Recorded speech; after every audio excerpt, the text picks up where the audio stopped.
Sufilərdə ən böyük müsibət nədir? Onlar danışanda cəmaata görə danışırlar.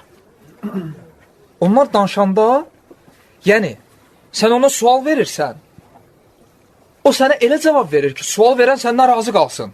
Məqsəd budur. Öz qulağımla elə şeylər eşitmişəm, onların təsəvvür professor, doktor olanlarından. Gəlib, məsələn, biri deyir ki, hoca, filan kəslər deyir ki, çalğı haramdır. Buxarda, Müslimdə olan filan dəlillərə əsasən. Professor, doktorun verdiyi cavabı var. Deyir, nə oldu ki, onda İslamda nə halaldır? İstehza elə. Bu da bunun cavabı, elmi cavabı. O budur, 2 dənə alimin adını gətirib, səhih deyir. Səhih. Yo, harın ya, şəriətdən konkret deyir. Konkret, yəni, ilahiyyat fakültəsi üzrə, yəni, ilahiyyatçılıq üzrə doktordan deyirəm mən sənə. Bugün belə deyək də, Azərbaycanda bəlkə də ən böyük, yəni, elm sahibi olanlardır öz istərində. Deyir, onda deyir, İslamda da nə halal deyə, hər şey haramdırsa. Bunun cavabına bax. Və ona görə, məsələn, bəzən suallar çıxır ki, bu tarixdə ki, hədislər uydurulub Allah Rasulunun adına, hansı ki, Peyğəmbər sallallahu aleyhi ve sellem buyurur ki, mən kətəbə aleyyə mütəammidən fəliyyətəbəvvə müqa'adahu minənlər. Kim mənim adıma yalan bir hədis uydursa, yerini cəhənnəmdə hazırlasın. Və hədis mütəvatir hədisdir, 100-ə yaxın sahabi nəql edib. Və hədis uyduran, tarixdə hədis uydurma hərəkatını başladan əsas tayfa sufi vaizlər olub. Xatiblər ki, deyirlər vaiz, yəni vəz edənlər. O sufi vəzçilər səbəb olub ki, tarixdə Allah Rasulunun adına hədislər uydurulub.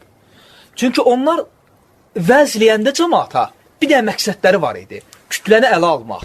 Nəyin bahasına olursa olsun, hətta hədis uydursalar belə. Ona görə onlar deyirlər ki, dəvət naminə olar. Yalan danışmaq, hətta Allah Rasulunun adına. Məqsəd kütləni ələ almaqdır. Yəni, nə dedik o yox. Məsələn, bugün hətta qardaşların da çoxsunun dinlədiyi, məsələn, fakt əqidəsi bu adam sufidir. İstir Timurtaş olsun, istir qeyrisi olsun. Bu insan ola bilər, ümumən emosiyana danışır. Məsələn, biraz ola bilər, haradasa sənin imanını bəlkə də cuşa gətirir. Ümumi çıxışdır. Problem ondadır ki, məsələn, sənin şəri cəhətdən elmin yoxdursa, onu 1 saat dinləyirsən. 1 saatın içərisində, çox demirəm, 3 dənə yerdə öz əqidəsindən bir şey bıraxsa, 1 dənə dərsdə 3, 10 dənə dərsdə 30 dənə şey eləyir. Özə 20-ci dərsdə sən əqidəndən əsər əlamət qalmadı səndə. Çünki damla-damla olur bu məsələlər. Və o adam danışır Abdurrahman adının fəzilətindən. Danışır Abdurrahman adı, səhih hədisdir ki, Allah Azza və Cəlləyə ən sevimli gələn adlardandır. Danışır, indi qızıb, emosiya, qadirdir, Ömər ibn Xattabın 6 oğlu var idi, 6'sının da adı Abdurrahman idi. Allahu akbar.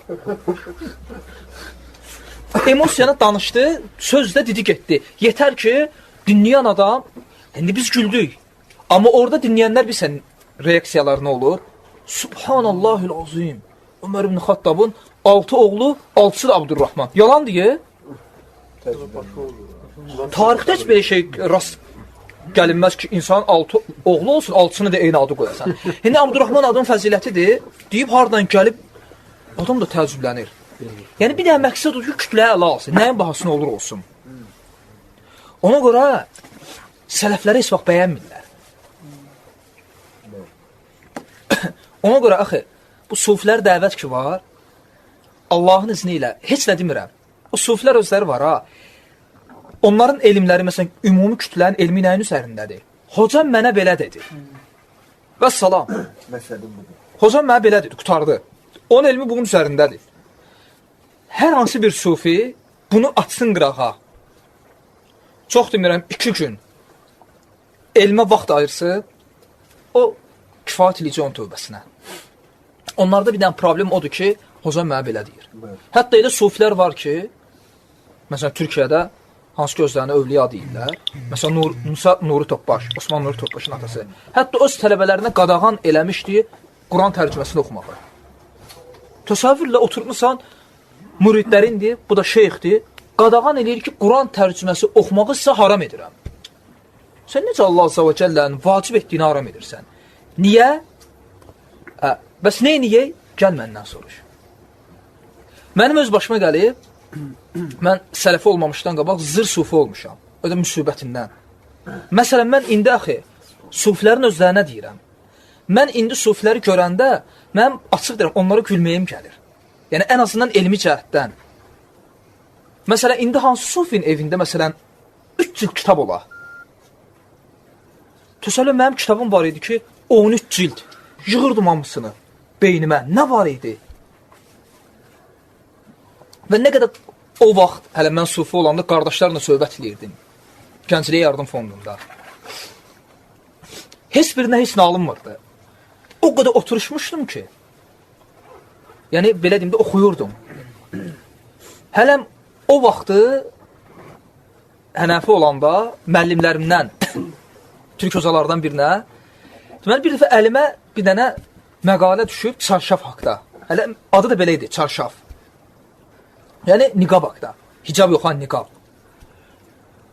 Amma məndə belə bir şey var idi.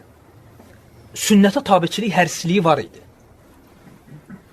Yəni, hətta, məsələn, hocam mənə nəsə desəydi, onu götürsəydimsə, sünnədə onun əksini görəndə, o daima mənim ismi yiyirdi. Elə bu sünnətə tabiçilik məni apardı sələfliyə.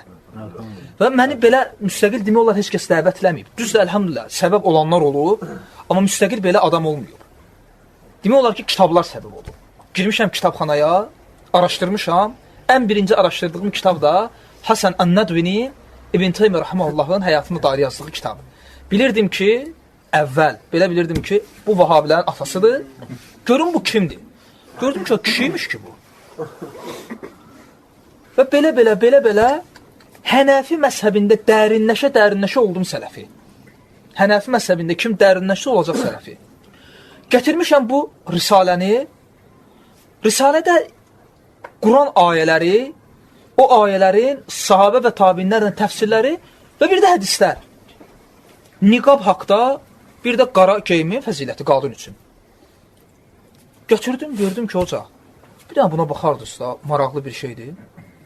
O da baxdı, bir-iki dənə hədisi oxudu, belə atdı yerə ki, apar bunu tulla, bu kim yazıb? Bu nədir, bu İslamdır, filan peşməkən, belə başladı təhqir eləməyə. Bu insan Türkiyədə ən böyük, o vaxtında ən azından özünün dediyinə görə, ən böyük 4 məsciddən birinin imamıdır. Təsəvvürlə. Yəni, sünnətə qarşı belə bir münasibət var idi. O Hənəfi məzəbində, yoxsa? Əqidə Hənəfi deyil, yox. Amma deyilər ki, o var. Yox, əqidə Hənəfi deyil. Çünki məsələn, sən bir Hənəfiyə yaxınlaşsan, desən ki, məzhəbin nədir, sənə cavabı belə olacaq. Məsələn, elmli bir Hənəfinin sənə cavabı belə olacaq. Mən fiqhdə Hənəfiyəm, əqidədə Maturidiyəm, mənhəzdə də, təriqətdə də Nakşibəndiyəm. Yəni, Hənəfilik, üstəgəl, Nakşibəndilik, üstəgəl Maturidilik bərabərdir kompot. Labirintdir. Heç nə.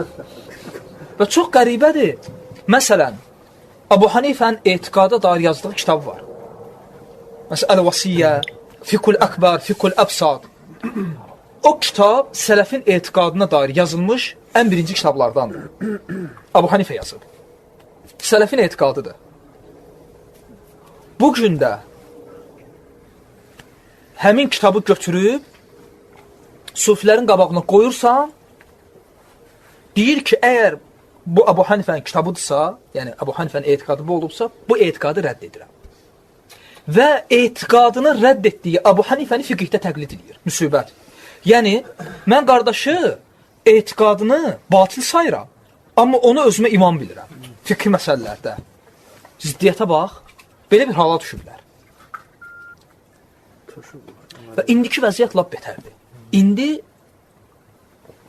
Türkiyədə, yəni nəinki Türkiyədə, qardaş, dünyada belə bir proses gedir. Və bəzən eşləndə ki, qardaşlar o adamları dinləyirlər, o cür adamları. Adam təəccüblənir. Məsələn, qədəri inkar edən birini sən necə dinləyə bilərsən? Bir dənə bu kifayətdir. O, əxi, necə danışır danışsın, istəyir nə ilə danışır danışsın, istəyir İbn Teymiyyə rahmehullaha imam desin, rahmehullah desin, bəzilərini bu çaşdırır. Qardaş, məsələn, mən bura gətirərdim bir dənə kitab, 600-700 səhifəlik kitabdır. Kitabın adı İmam İbn Teymiyyə rahmehullah. Müəllif İbn Teymiyyə imam görür öz üçün. Yazan Muhammed Abu Zahra. Misirin, Əl-Əsarın şeyxi, Əş'ari. Sələfi deyil. Baxma ki, İbn Teymiyyənin elminə heyrandır və deyir ki, imamdır. Bu ümmətin imamlarındandır. Amma sələfi deyil. Hörmət edir, bəli, adildir çünki. O demək deyil ki, indi sən bu sözünə görə deyəsən ki, bu sələfidir. Bir insan çıxıb deyib ki, İbn Teymiyyə rahmehullah qardaş olub ona aşkı. Qədəri inkar deyir. İbn Ömər necə deyir? O kəs ki, qədəri inkar etdiyi müddətcə heç bir əmələ Allaha yüksəlməz. O şəxsin heç bir əmələ Allaha yüksəlmir. Qədəri inkarından tövbə etmədikcə. Hələ başqa müsibətlər demirəm. Türkiyədə dəhşət hərəkatlar gedir indi. Məsələn, indi şey çıxarıblar ki, əhəd hədis etiqadi məsələlərdə hüccət deyil. Etiqadi məsələlərdə hüccət yalnız mütəvatir hədis. Və ona görə İsa aleyhissalamın nuzulunu, Məhdi hədislərini, hamısını başlayıblar inkar eləməyə. Və onların başçıları var Azərbaycanda, birinə Göyçayda söhbət elədim. Baxıram, insanı yetişdirib göndəriblər bura. Əməlli başda dəvət edir. Və bir şübhələr, bir fikirlər yığıb beyinlə. Hamısı batil. Və bütün şübhələrini darmadağınlamaq üçün ona bir dənə söz deyirdim. Məsələn, deyir ki, əhəd hədis etiqadi məsələlərdə hüccət deyil. Və ona görə Mehdi barədə hədislər ki, əhəd deyil, baxma ki, mütəvatirdir. Hələm qəbul eləsək ki, xəbər rüvahiddir. Deyir, ona görə hüccət deyil. Qaydib deyirəm ki, yaxşı. Bu 14 əsrlik zaman ki, Allah Rasulundan bu yana. Sən bu dediyi kim deyib? Bir dənə barmaqlı qattala. Deyir, bilmirəm. Deyirəm, Allah sənə hidayət versin. 14 əsr keçib, ortaya bir fikir çıxıb. Bu bidətdir, bidət deyil. Yəni, 14 əsrdən sonra çıxan bir fikir. Sən bu sözü deyən, yəni belə deyək də, xəbərul vahid, etiqad məsələlərində hüccət deyil deyən, Şafi öz zamanında bunu deyənlərin gözünü çıxarırdı. Ged Ər-Risalə kitabına bax. Onlarla necə savaşırdı. Bu sözü deyən adam deyir ki, mən Şafiyəm, Şafi məzhəbindəyəm, müsibət. Və deyir, Şafi mənim imamımdır. Şafi öz zamanında bu fikirdə olan gözünü çıxardı. Çünki bu insan Şafinin usulundan xəbəri yoxdur. Şafinin etiqadını da bilmir. Şafini tanımır kimdir. Bu insan deyir, mən Şafi məzhəbindəyəm. İmam Şafi rahmetullaha görə ölülər üçün Quran oxumaq bidətdir. Bu insan ölüləri Quran oxuyur. Öz imamına görə bu bidətçidir. Deyir ki, mən Hənəfiyəm. Hənəfi məzhəbinə görə, vallahi gedin Hənəfi məzhəbinin bütün fiqh kitablarını açın. Məsələn, İbn Abidin Raddül Muxtarından götürün. İbn Humam Mərqinani, Muhammed Şeyban, Əbu Yusuf, kimin kitablarını istəyirsiniz? Baxın, Bəhrur Raiqdən tutun, hansı kitabı istəyirsiniz? Hənəfi məzhəbi. Peyğəmbər sallallahu aleyhi və alihi və səlləmin doğum günü ki var, Mövlud, Hənəfi məzhəbində icma ilə bidətdir. Özdən necə bidət?Ğulati rafisilərin bidəti. Ged as İbn Abidin kitabını. Deyir ki, Mövlud,Ğulati rafisilərin Fatimi dövlətində, Misirdə ortaya çıxartdıqları bidətdir. Əhl-i-Sünnə vəl-Cəma möminlər bu şiə bidətindən uzaq durmalıdır. Bugün özünə Hənəfi deyən bir məscid tapa bilməzsən ki, orada Allah Rasulunun mövlüdü qeyd edilməsin. Özünə və icma ilə bu Hənəfi məzhəbində bidətdir. Şey versən, heç fiqh yöndən də düzəməli təqlid yoxdur. Hənəfi məzhəbinə görə, Şafi məzhəbinə görə, Maliki məzhəbinə görə saqqaldan götürmək haramdır. Bir də İmam Əhməd deyib ki, bir tutumdan oyuna götürə bilərsən. Abu Hanifəyə görə haramdır. Şafiyə görə də İmam Əhməd, İmam Malikə də görə. Hətta üstündən azaltmaq. Təsəvvürlə, bugün Hənəfi hocaların adam yüzünə baxa bilir. Deyir, mən Hənəfi məzhəbinə gedirəm. Hənəfi məzhəbinə görə dərinə geçsək belə, o imamın arxasına namaz qılınmaz. Hansı ki, o imam durur. Hənəfi məzhəbində o qədər məsələlər var, sərtdir. Bugün özünə mən hənəfiyəm deyə məzhəbi elə bəsit günə salıb. Hənəfi məzhəbinə görə ritm niyyəti ilə taxtaya bir-iki dəfə üstümə vurmaq musiqi hökmündədir və haramdır. Bu cür sərt olublar. Ritm niyyəti ilə taxtaya bir-iki dəfə vurmağı musiqi görür və deyib haramdır. Amma bugün hənəfi məsələsinə bax. Dəhşət problemlər var. Yəni, bilsən nədir? Bugün nə sünnətə düzgün bir tabiçilik var, nə də ki, məzhəbə. Problem bundadır. Məzhəbə də düzgün tabiçilik yoxdur. Məsələn, bugün hənəfilər gözəl bidət üçün Ömər ibn Xattabın təravih namazı barəsində dediyi sözü dəlil gətirirlər. Abu Hanifə, bu hənəfi kitablarındadır. Tələbəsi Abu Yusufə nə deyir? Deyir, kim Ömər ibn Xattabın bu sözünü bidətul həsənəyə, gözəl bidətə dəlil gətirsə, o cahildir. Sən Abu Hanifəyə görə cahilsən. Problem odur ki, öz kitablarını oxumurlar. Onlar oxuyurlar nələri? Bugün müasir hənəfi doktorlar ki var, ilahiyyat fakültələrində doktordur, müəllimdir, onların yazdığı elmihal deyirlər ha. O elmihalları oxuyurlar, dəlilsiz, zatsız. Onlar hənəfi məzhəbinə girmirlər. Yəni, hənəfi məzhəbinin mənbə kitabları ki var, o kitabları girmirlər. O kitabları girsələr, özləri dəhşətə gələrlər. Məsələn, məzhəblərindən xəbərləri yoxdur, hətta öz məzhəblərindən. Deyəndə ki, məsələn, İbn-i Abidinin Raddul Muxtarı hənəfi məzhəbinə görə bilsən. Belə demək biraz caizdirsə, elə bir ki, Qurandan sonra, hədis olaraq Buxarıdan sonra 3-cü kitab. Təsəvvür edirsən bu nə deməkdir? Hənəfi məzhəbində elə bir ki, şəriətdə 3-cü kitab. İbn-i Abidinin Raddul Muxtarı. Deyəndə ki, bu məsələ oradadır. Deyir, nə danışırsan? Yəni, orada olsa məzhəb getdi ki, əldən. Halbuki məzhəbin özü deyir, əldən gelməyib, sən əldən çıxmısan. Məzhəb yerindədir, məzhəbin özüdür. Qardaş, Türkiyə bu dəqiqə, bir dənə meydandır. Meydandır. At çapmaq istəyən, gedir o meydana. Heç bir də dəlli qoy qıraxa. Türkiyədə bu dəqiqə özünü sələfə nisbət edən 50 min adam varsa, 50 mində fikir var. Hələ bir də dəlli qoy qıraxa. Yəni, mən sələfiyəm deyən 50 min adam varsa, 50 min fikir var. Hələ başqalarından danışmıram. Müsibətdir. Yəni, Atatürkdən bu yana Türkiyədə əcaib bir forma yaranıb. Hənəfiliyi də türkləşdiriblər. Adi Quran oxumaqlarına bax. Yəni, yaxşı, bunun ki, Quranın məzhəbi adiyyəti yoxdur. Ərəb dilində ü və k hərfi yoxdur, qardaş. Sən bunu məzhəbin harasına sıxışdıracaqsan? Məsələn, bugün Türk mədrəsələrində, yəni biz özümüz də Şəkidə oxumuşuq. Mən də Türk hocalarından dərs almışam, Şəkiyə gedəndə hənəfiyəm. Elə ən birinci dərsi oturdum, və qalü künü, eləyən ki, müəllim dedi, saxla. Nə edirsən? Sən buna çox qabağa gedə bilən deyilsən. Bunu deyən mənə hənəfidir. Necə? Və qalu kunu. Niyə? Məqsədə bax, ha. Məqsəd başqa şeydir, dünyalıqdır. Deyir, Sama deyir, yarışlara çıxanda, hafizlik yarışlarına, və qalu künü deyib biabır eləyərsən bizi. Çünki ərəblərin qabağına çıxacaqsan axı. Misirlinin, Saudiyadan gələn, ya Küveytdən gələn qarilərin qabağında ü eləsən, ki eləsən, elə sürgün adam vurub atacaqlar səni yerə. Bunun xətrinə o yığışdırılır. Məhz hafizlik mədrəsələrində. Allah üçün yox. Və belə müsibətlər var. Hələ birinci dəstən dedi ki, yığışdır bunları. Çox qabağa gedə bilməzsə. Elə bir orada türkləşdiriblər. İslamı Tureski bir variantı salıb. Bir də onlar əsas şeyi, o kanyoku olanın şeydir də, yəni belə əxlaq. Əxlaq həmişə onlar görsədirlər belə də. Qardaş, həmişə bunu demişəm. Əxlaq birinci Allah və Rasuluna qarşı olmaq lazımdır. Ən böyük haqq Allahın haqqıdır.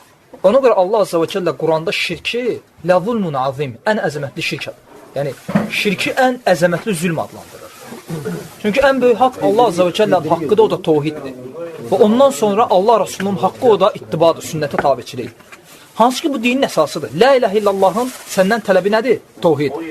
Muhammedur Rasulullahın səndən tələbi nədir? Sünnətə tabiçilik. Düzdürmü? Sən bu iki məsələdə ədəb sahibi deyilsənsə, yəni belə deyək də, Allah və Rasuluna qarşı hələm düzgün ədəb qura bilməmsənsə, hansı ki, bu tohid və sünnətə tabiçiliyin olur. Sən başqa şeydən danışma. Mən də çox görmüşəm. Qardaşlar, vallahi mən bu şeyləri bilsə niyə belə rahat danışıram? Çünki bunu yaşamışam. Elə bil ki, indi bu dəqiqə hənəflər ki, o psixologiya var, ha. Onlar məsələlərə hansı baxışlarla baxırlar, ha. O psixologiya mən yaşamışam deyə, mən bilirəm indi onlar nələr keçirirlər. O ədəb, o əxlaq, o məsələlər var, ha. O gecə namazları, o müsibətlər, o bizdə də var idi. Özü az qalmışdı ki, uçurdu. Amma gördüm ki, uçmaqla cəhənnəmdən başqa o marşrut sən səni aparmır. Axı, mən, qardaş, sələfi olanda bildim ki, qəlb necə açılır. Mən öz-özümə düşünürdüm ki, mən niyə görə sufi olanda, tasavvuf kitablarını oxuyanda, o gecə ibadətləri, o əməllər, o filanlar, o peş... Mənə evdə valideynlərim deyirdi ki, yolda gezəndə biraz başımı qaldırdı yuxarı. O cür vəziyyətə düşmüşdüm. Amma qəlb açılmamışdı. Qəlbdə bir rahatlıq, bir imanın şirinliyi deyiləcək şey yox idi. O sinənin genişliyi olur, zahir nə yox, ha, mənəvi cəhətdən. Mən sələfi olanda bildim ki, o qəlbdəki genişliyi nə olan şeydir. Və mən, əxi, üzr istəyirəm, namazda ilk dəfə xuşunu harda durdum? Bilirsiniz, təsəvvürlə ki, gecə namazlarına həmişə qalxan, sufi, elə bil ki, bu təriqəti yolu ilə namazda xuşu əldə eləmək istəyən və illərlə buna çalışan adam əsl xuşunu harda tapdı? Əxi, o zaman ki, Allahu Akbar dedim ilk dəfə, əllərimi qaldırdım çiyin səviyyəsində və əllərimi bağladım sinədə və rükuya gedəndə ki, əllərimi qaldırdım, ha. Əxi, onda mənə bir dən xuşu gəldi. Allahu Akbar. Hələm indiyənəcən o ilk dəfə qıldığım o namazın ləzzətini duymamışam. Yəni, sünnətə tabiçiliyinə o namazı qılanda bir də mənə ləzzət gəldi. Yəni, hansı ki, o sən dilə gətirə bilməzsin. Və bu imanın şirinliyidir. Və şəriyyətin səndən tələbi budur. Sufilikdə nə bilirsiniz? Boş-boş xəyallar, boş-boş arzular, xəyallar. Praktikada bir əməl yoxdur, heç nə. Mən o dəstənin birində demişdim, təsəvvürlə ki, şeyx buna deyir ki, evlənmə. Peyğəmbər sallallahu aleyhi ve sellem deyir, imkanı olan evlənsin. Bu deyir, evlənmə. Bu yazıq insan, 40 yaşı var, hələm övliya olmaq arzusundadır deyə evlənmir. Fikir verir. Və qaydır deyir ki, 50 dərəcə çöldə istidir, sərun su içməyi sənə qadağan deyirəm, istiliyi 20-10 dərəcə olan, yəni isti su iç. İlıq su iç. 50 dərəcə istidə ilıq su içir. Bu insan, sən bu elədin xəstə. Aydındır. Belə bir insan üçün, yəni, insan psixoloji cəhətdən də pozulacaq. Belə başqa şeylər də. Ona görə o sufilərdə var, deyirlər ki, məsələn, filan sufi şeyxi belə-belə deyib. Məsələn, Yunus Əmrə deyir ki, şeirlərin birində, xülasə deyir, bilmirəm, deyir, Rəbb mənəm, yoxsa mükəlləf odur. Mükəlləf, yəni ki, qul biz mükəlləfik. Yəni, Allahdır mükəlləf, yoxsa mən Rəbb. O da ağa, yoxsa mən qul. Buna indi, və s. başqa sözlər də həmçinin, buna indi bəhanə gətirəndə nə deyirlər? Deyirlər ki, şeyx zikirləyəndə düşüb transa və o ab-ı havada onun dilindən belə kəlmələr çıxıb. Maşallah, nə yaxşı transdır, şeytana qulluq edir. Hələ transa düşən sufi şeyxindən düzəməlli kəlmə çıxmıyor. Transa düşən bütün sufi şeyxlərindən çıxan kəlmələr küfürdür. Məsələn, Bəyazid Bistami düşür transa, yaxşı, nə deyir? Deyir ki, mən əbamın içərisindəkindən başqasına səzdə etmirəm. Yəni, özümə səzdə edirəm. Hələm indiyənəcən transa düşən sufi şeyxindən düzəməlli kəlmə çıxmıyor. Aydın da məsələ. Vəhdətül vücudun əqidəsini ortaya salırlar hər tərəfdən.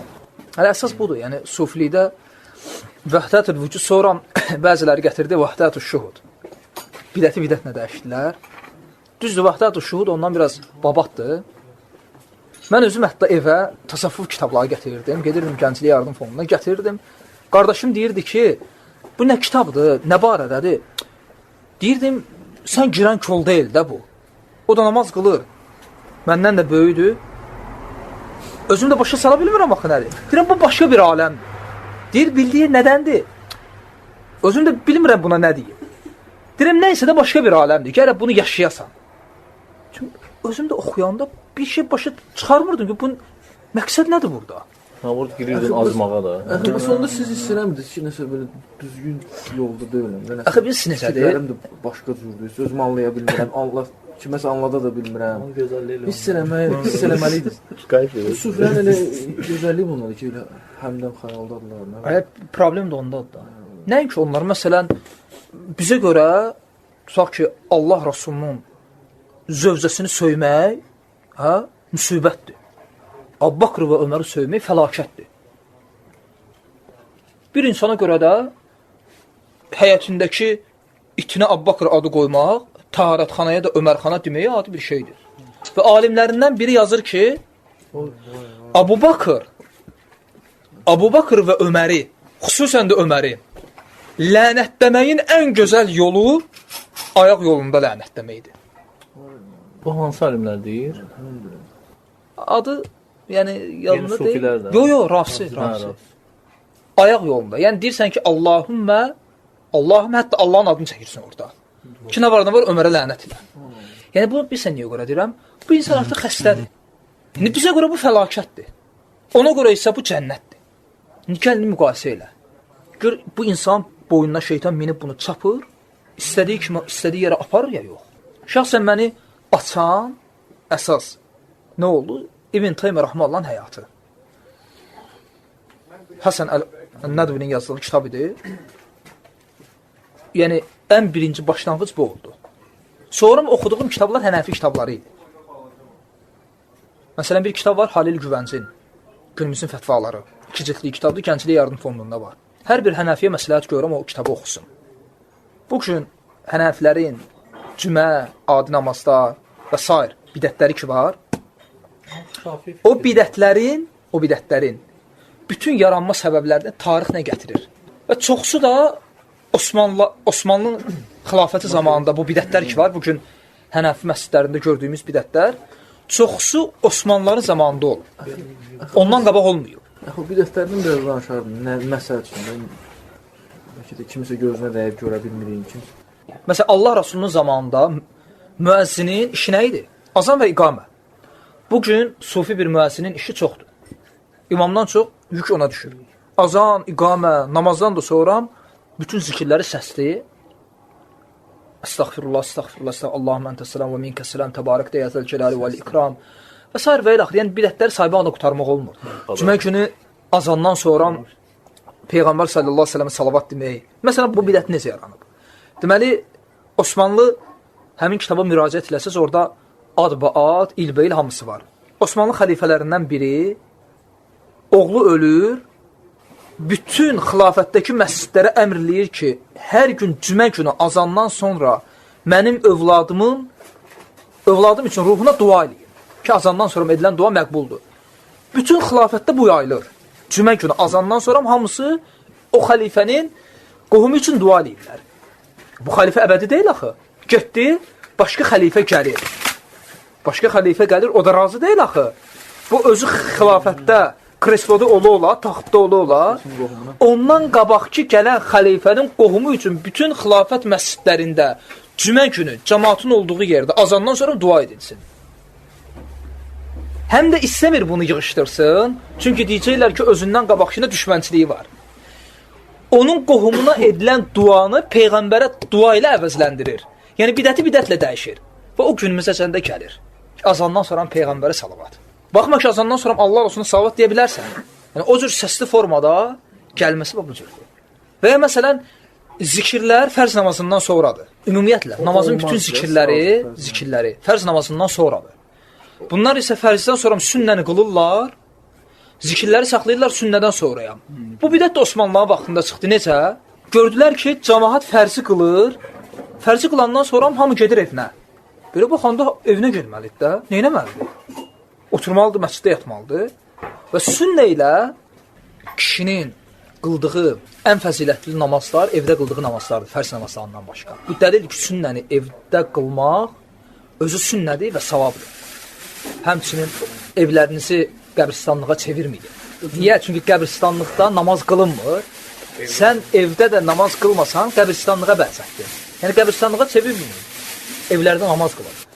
Bunlar isə cəmaatı, yəni sünnə namazını da məsciddə qılsınlar deyə zikri atdılar sünnədən sonraya. Ki, cəmaat məcbur olsun, sünnəni məsciddə qılsın. Yaxşı, zikirləri niyə möhkəm elədilər? Bəhanə gətirdilər ki, məsciddə təzə gələnlər var. Onları öyrətmək lazım. İndi də belə deyirlər.